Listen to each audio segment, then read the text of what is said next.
Hi, I'm Joseph Rory, and I'm with the Mary C. Metz School of Common Law.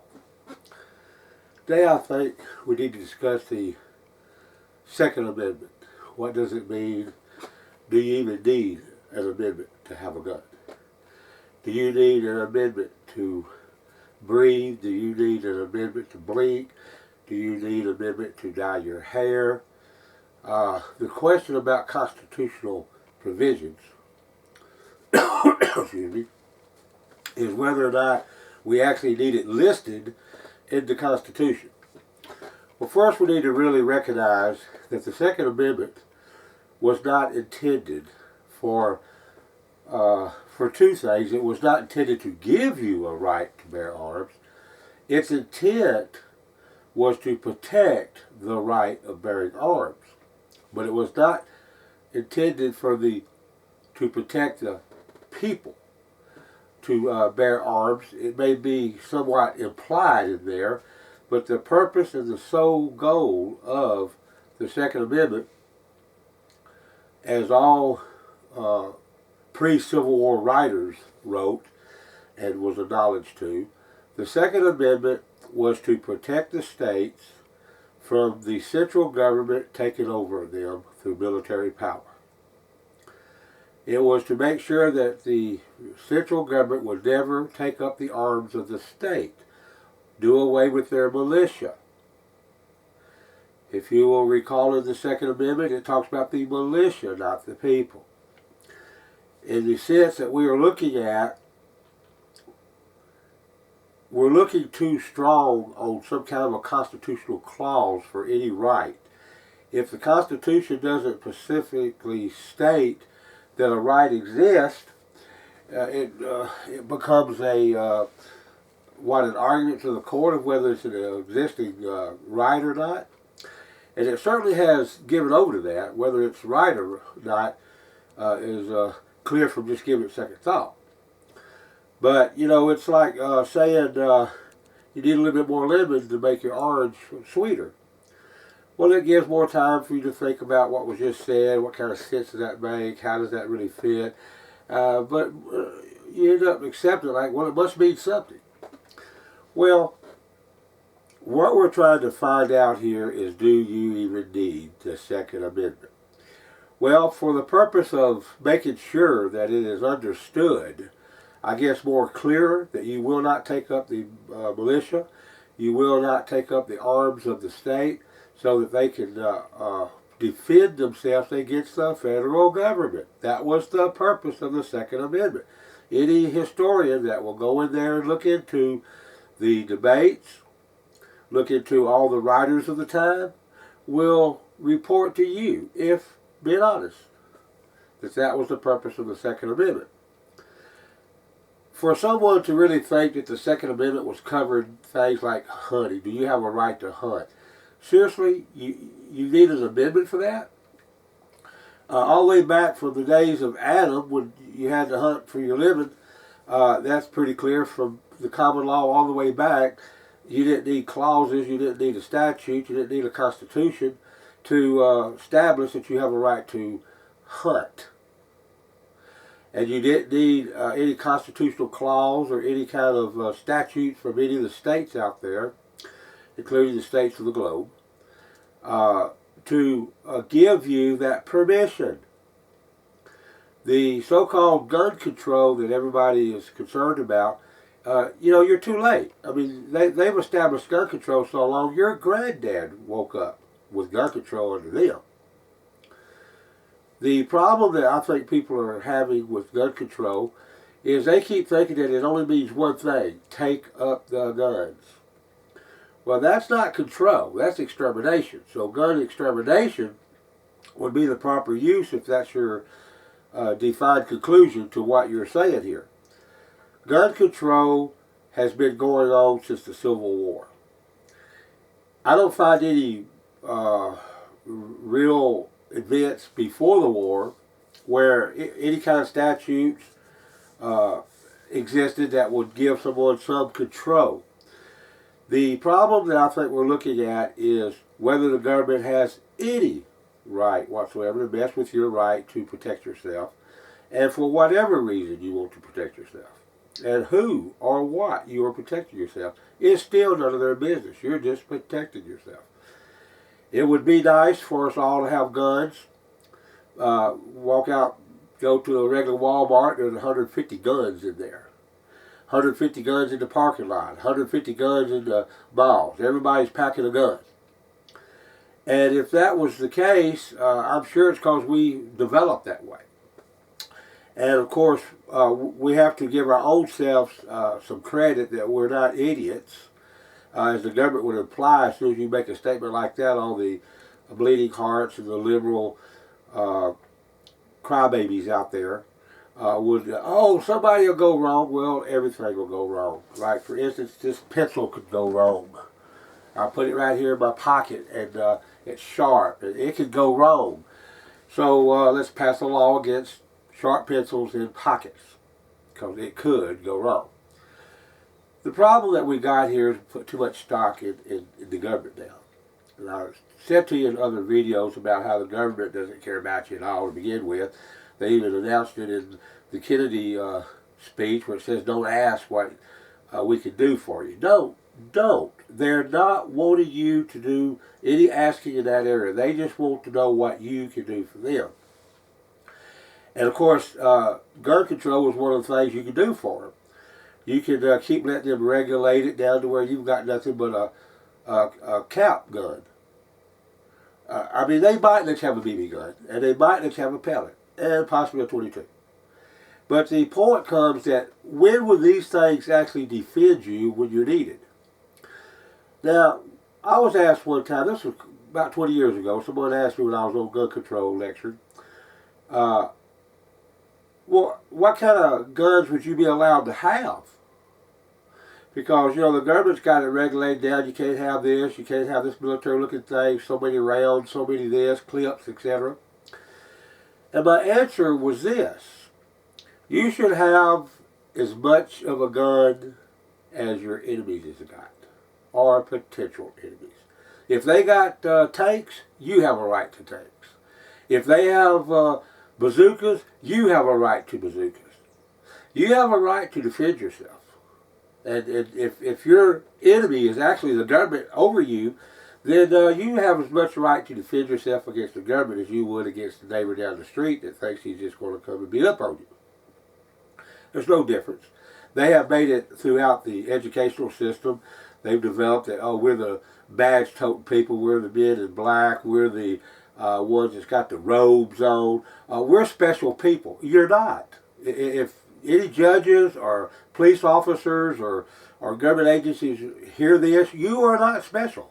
There is nothing to you that I can't defend myself against you as I can anybody else. Now, we got a problem with this thought wave because it sounds radical in one sense, but it's outright legit. It's outright honest, and it's outright right to defend yourself. You don't need a Second Amendment telling you so. The Second Amendment, even though it doesn't actually cover that, it's probably got a far whisper of an implication. Because obviously if you got a right to defend yourself, anything's got a right. And you don't need to be disarmed by anybody. If the states are not to be disarmed by the federal, then it makes sense that the state shouldn't disarm its people.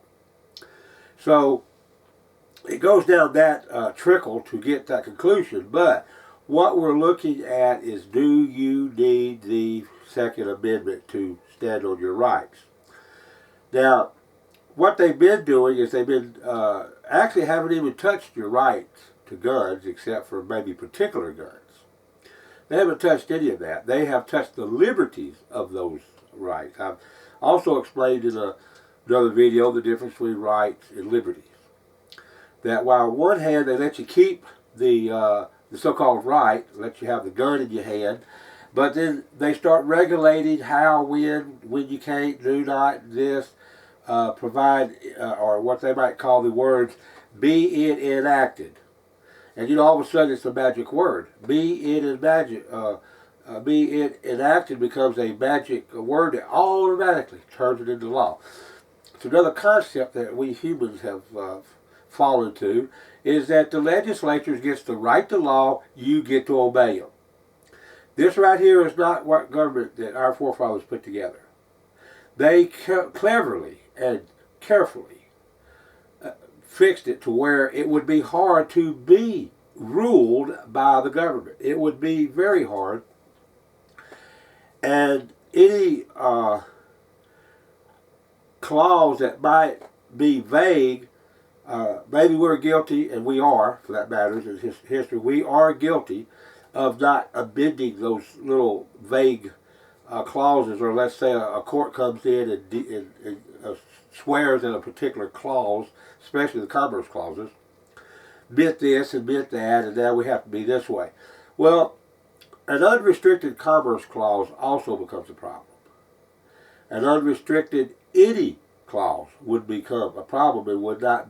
It would actually defeat the purpose of the Constitution, which was to establish a government by law and not by man. We have gun liberties being robbed from us in our faces. They're not actually touching the right except for particular guns by saying you can't have that one. You can't have a Tommy gun. You can't have a sawed-off shotgun. Those are powers that was never given in the Constitution, and on their face is illegal. It's a law repugnant to even reason. So what we're looking for is, do we really need an amendment? We have got to clarify, where do our rights come from? And we really don't need Thomas Jefferson and the Declaration of Independence telling us, but we sort of need a little help sometimes. We just can't seem to get it out of the Bible that God gave you that right. Oh, that's right. It was way before Thomas Jefferson. It was way before the Constitution. And it was way before the legislation of anybody of the modern world, and even back 400, 500 years ago. Before almost everybody was tyrants. It didn't seem to be a government worth a flip anywhere. The attempt to get the United States in the form of government it did was actually an experiment, and was working. Until something come in, and all of a sudden the states were at each other, and they was not going to change because they had a right not to change. And so when the Tariff Acts came in and crippled the South from its commerce, and was making them supposedly buy from the northern vendors up there, and trying to make tariff laws against going all the way to India, which they swore they could go all the way to India, pay the expenses of all these people that goes over there and gets it. 3 or 4 weeks in the ocean, 3 or 4 weeks coming back with all this stuff was still cheaper than buying it for what the Northern Brethren, as they said, would sell it to them for. So it started up the states, and they, before it's over with, they were in war. So it was perfect up until someone thought that maybe there should be more control.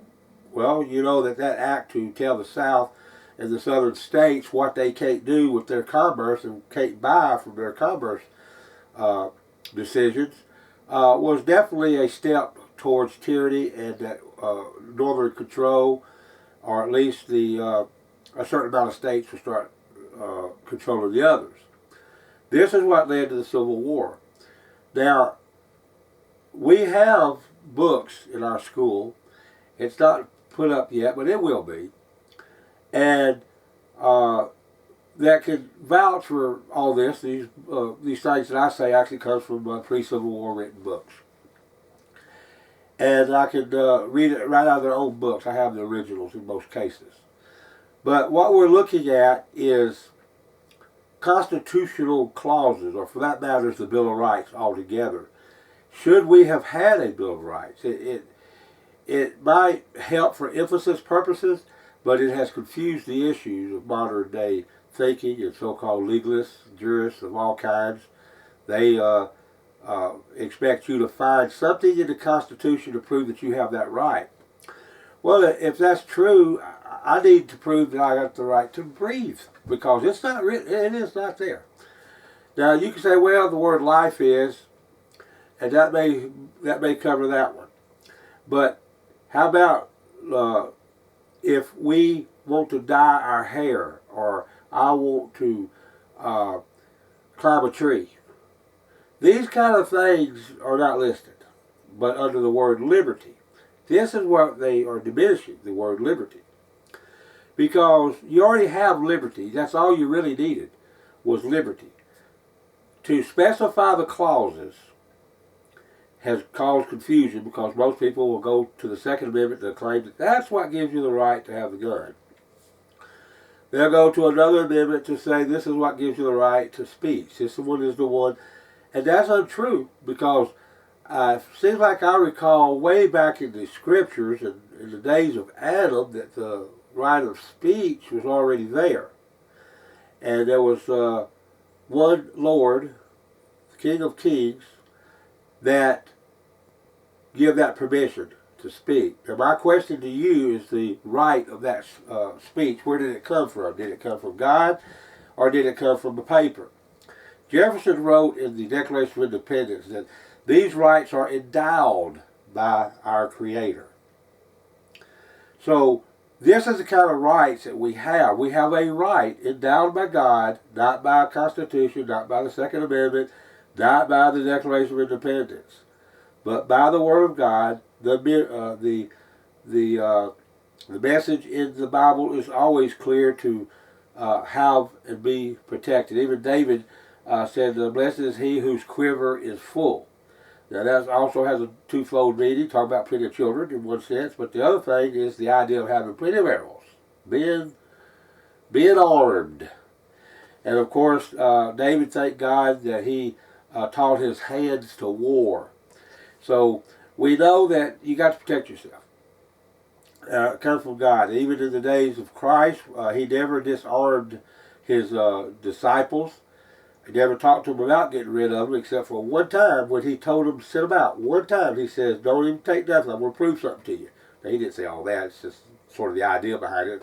Scriptures doesn't say all that. But he did tell them this, to not take sword or scrip or shoes or anything. You're going to go on your own. I'm going to show you something. I'm pretty sure that's what that boils down to. They come back with a great report. But then, before he left, though, he says, "Remember I told you not to take gun or now." The sword. He says, "Now, if you don't have a sword, sell your garment and get one." Because he never disarmed them overall. He did on that particular mission. And it was clear that Peter was still wearing his sword, which was normal in the day. Anybody showing up in the synagogues or no matter where you was at, you had your sword on you. It was just part of everyday life. You might have to whack a wild dog coming at you while you're just walking through the town. Some lone wolf that's coming. Some bear comes through, or some Gita Whopper or Bicycle Lucas. But whatever you needed, protection.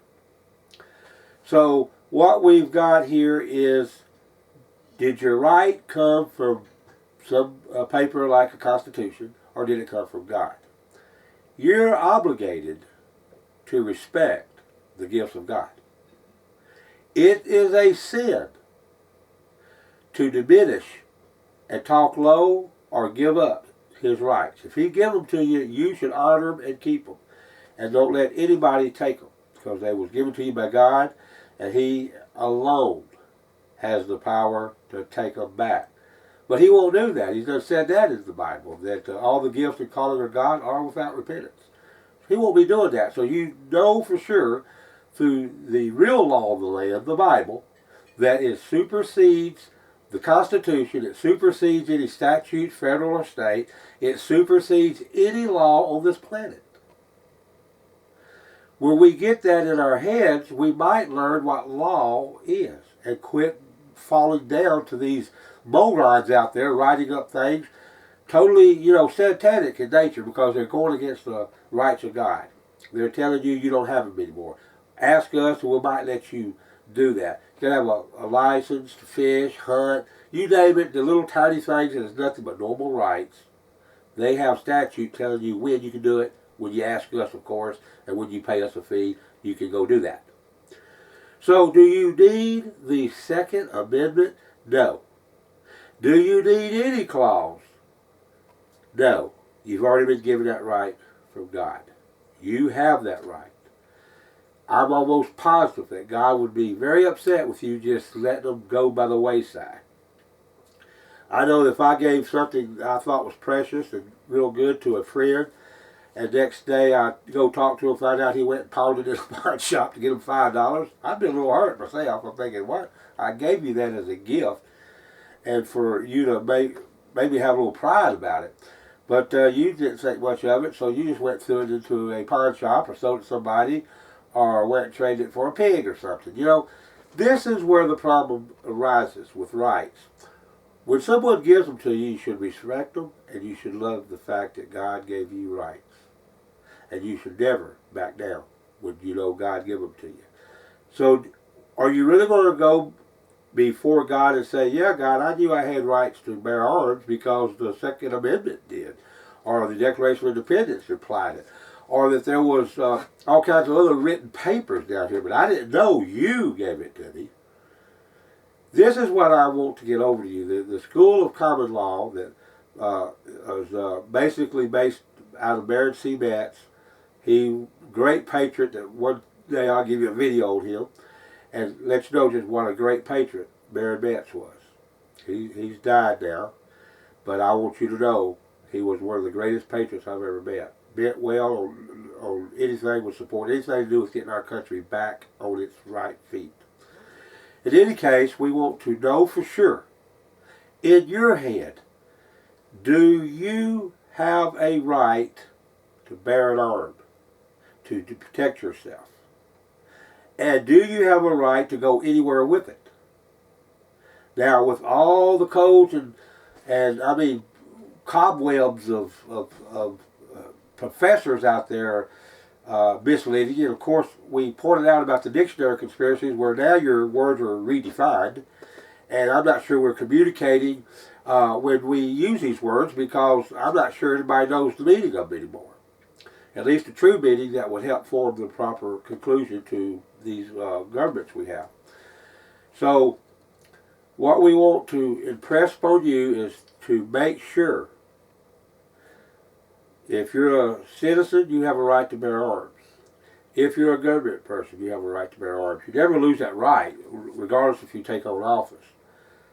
If you're a government agent, listen to this, you don't have any power whatsoever, according to God.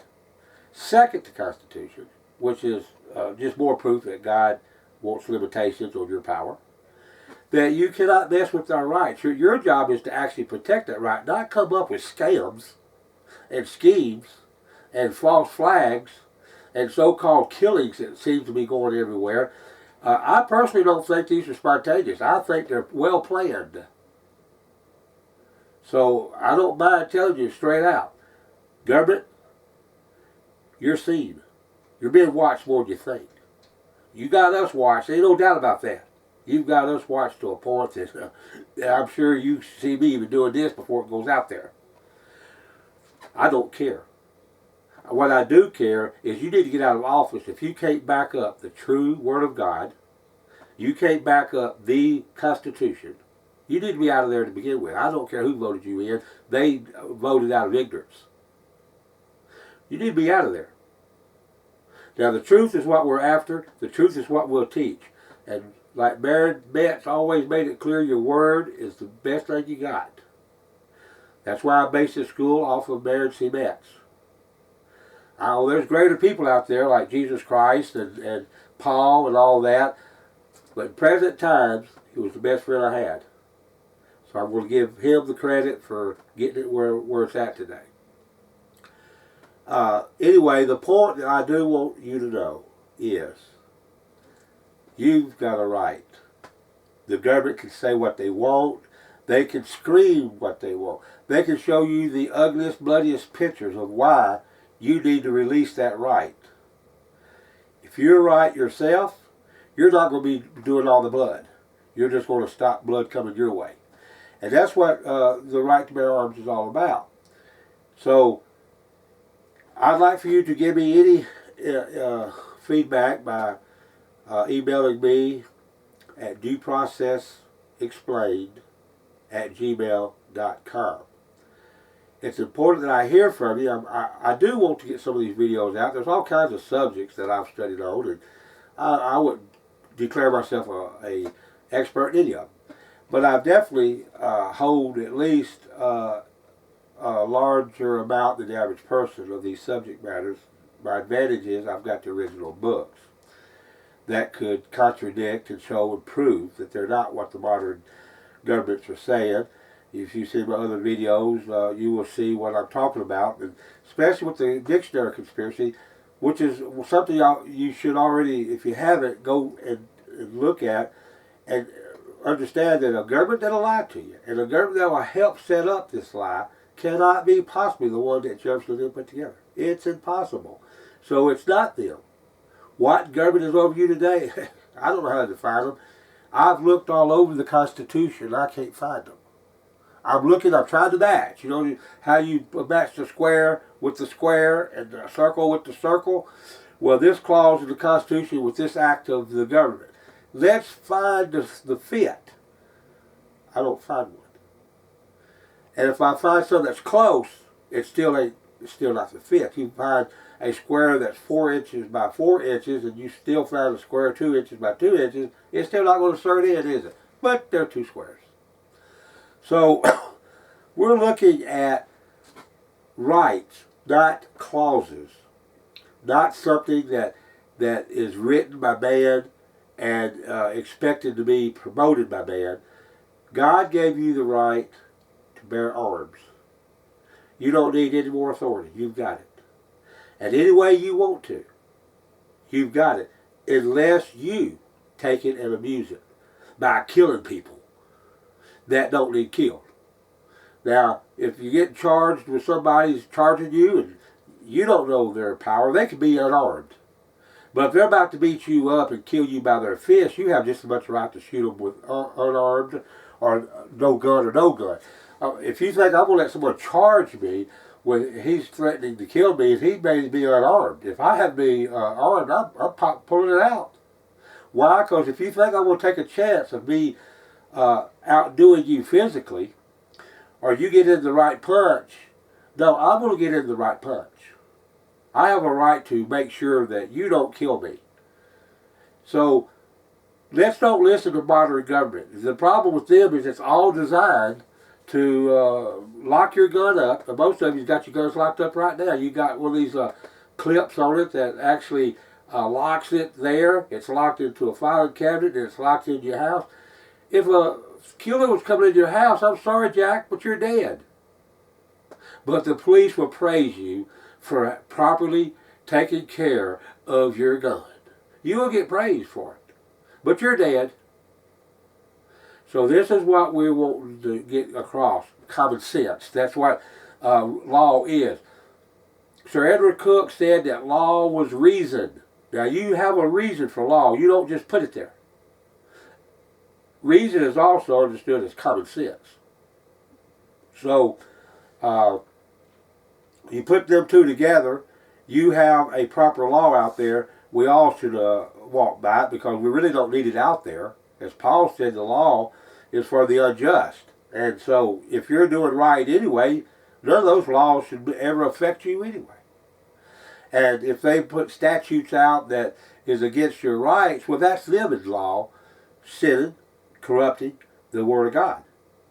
They are the satanic side. They are the enemies to the cross, not you. Now, I know that I sound like I'm only talking to Christians. I am, by the way. If you can convert the other pagans and the Moguls out there that think they believe other stuff like the Muslims, then great.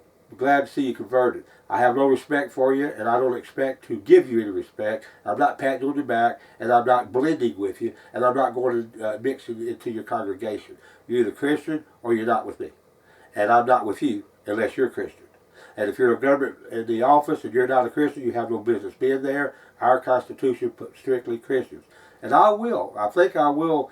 I might have mentioned in another video, but I'll do a video on proving that our government was formed to be a Christian nation. Not a freedom of religion in the sense of the Buddhists and the Eugenes and the whatever pagan junk that's out there, mythologies that, to protect them. It was freedom to be a Christian, and no Baptist, Methodist will run the show, or any of the Christian entities, denominations basically, it was set to not force someone to prove that they're Baptist before they can take office, or prove your methods. I will be able to prove that. And so if you write me or email me at dueprocessexplained@gmail.com, I will send you an excerpt or so from my book called Church Separation, A Constitutional Myth, which will give you proof that there's 10 clauses in the Constitution that support the Christian faith. 10 clauses. So give me a holler. I'm interested in whether I get feedback or not. I'm not getting much, and that sort of bothers me a little bit, but I'm doing my best I can to get this out to you. That's all I can say. I guess it's got nothing to do with crowds. It's got something to do with, at least I've tried. When I go before God, I don't want him to shut to the door when the master of the house arises and I'm cast out. I'm going to do my job. I'm going to do what I'm supposed to do, and that is stand up for the Lord, stand up for rights, truth, and righteousness, and reject the evil. Don't even give them respect. So whatever we're going to do here, you're either going to be for me or against me, and I know that. There's no in-betweens with something like this. But I do expect, if you're really Christian, you'll start reading the Bible again. You'll know who is really the law. Because the Bible itself says there's only one lawgiver. Now, that you count that as many times as you want to, and you're going to come up with one each and every time. One. One lawgiver. Think about it until Shiloh comes.